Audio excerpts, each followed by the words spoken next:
Let's take a look at this interesting series here. It's a rational expression. It's natural log of n to the power 2 divided by n to the power 3. So the question we have says, use the limit comparison test to determine the convergence or the divergence of the following series. So we are given this series here.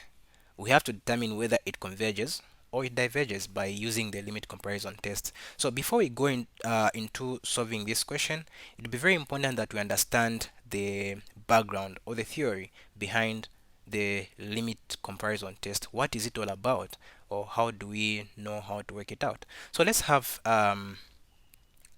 these points here to kind of like help us understand what it is all about. So we are saying suppose a sub n is greater than 0 and b sub n is also greater than 0, and these other conditions here. So we have 3 points here. The first one says if the limit as n approaches infinity for a sub n divided by b sub n is equals to L, that is when L is greater than 0, then a sub n and b sub n both converge or diverge. The second one says if the limit as n approaches infinity for a sub n divided by b sub n is equals to 0, okay, and b sub n, which is the denominator, okay, and b sub n converges, then a sub n also does what? Also converges. The last one says if the limit as n approaches infinity for the same expression, if it's equals to infinity and b sub n diverges, then a sub n does what? Also diverge. So the second and third point are a bit similar. That is b and c. The only difference is that for the second one, which is b, you are getting a 0. Then from that 0 that you get, you look at your denominator, which is b sub n. Does it converge?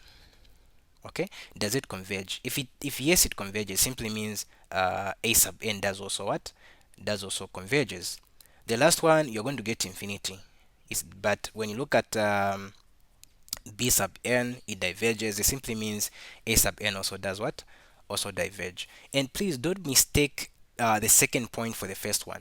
The first point is that you're going to get a value of L, but that value of L should not be 0, meaning it can even be like 0 0.1 as long as it's not 0. The one that is to be a 0 is the second one. Okay, so let's try to see how this one comes out. And I know, and it's kind of like the troubles that I had myself when I was like working out this topic. It was, how do I get the value of b sub n, this b sub n, which is the denominator? How do you get the expression for b sub n? So b sub n is just a known series that behaves similar to a sub n. So what am I talking about? Like, what do I mean by behaving similar? If you look at your a sub n, which is a sub n is equals to your natural log of n to the power 2 divided by n to the power 3 there, like this. So observe to say this numerator that you have, your natural log of n to the power 2, it grows much more slower than any positive power of n. So it simply means the growth of the numerator here is much slower than the growth of the what? Of the denominator, which is this one. So something that also works in a similar manner can be b sub n, which we can write as 1 over n to the power 2. Okay, I know someone will be like, but wait, why don't you just use b sub n is equals to 1 over n to the power 3, because you have a 3 here, maybe like just to make it similar, and like that can also be true, but we are yet to find out. So let's try now to work it out using using this one. So we're going to say the limit as n approaches infinity of a sub n, which is natural log of n to the power 2 divided by n to the power 3. I'll have to divide this one, divide by that one, but I'll just multiply. Okay, I'll just multiply by the reciprocal of that one, so that will be like n squared divided by 1, right? So this one cancels and that one cancels. What do you end up with? You end up with the limit as n approaches infinity of natural log of n to the power 2 divided by n. What do you get here? Here you're going to end up with what? You're going to end up with 0. Why is it 0? Remember, the growth of this one is much slower than the growth of that one as you're approaching infinity. So you just end up you just end up with 0. It's more like you reach a situation where you have like a 5 divided by a 10,000, then you keep on going. Okay, so you end up with a 0. So the fact that we have gotten a 0, it reminds us about one of the points that we talked about. So let's take a look again at these points here. So it's actually the second one, which says if the limit as n approaches infinity of that rational expression is equals to 0 and b sub n converges, it simply means a sub n also does what? Converges. But look, let's try to see if b sub n converges actually. This is our b sub n that we have used. Does it converge? Yes, it converges. We can look at this in terms of like the p series, where p in this case is equals to what? Is equals to 2. Okay, it's greater than 1. So clearly b sub n converges. So because b sub n converges, even a sub n, which is this one, also does what?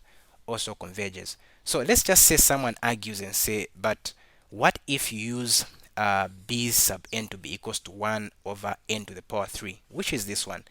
Well, there's no harm in trying, right? So let's say the limit as n approaches infinity of a sub n, which is natural log of n to the power 2 divided by n to the power 3. We're going to multiply by n to the power 3 divided by 1. So this can cancel out with that one. So if you evaluate, you plug in your infinity here, you're just going to end up with what?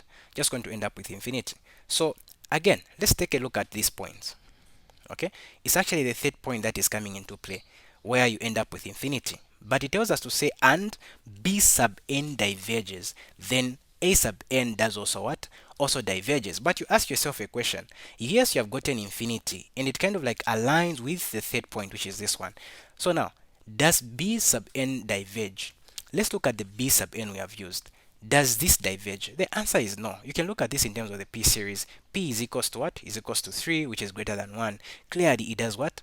It converges. So that's kind of like the result that we get for b sub n is not really coinciding with, like, it's not really like aligning with this state point here. So it's like it's inconclusive. So clearly, using this b sub n that we have here is the best option. And that's how we work out this question. Thank you very much for watching, and we'll catch you in the next one.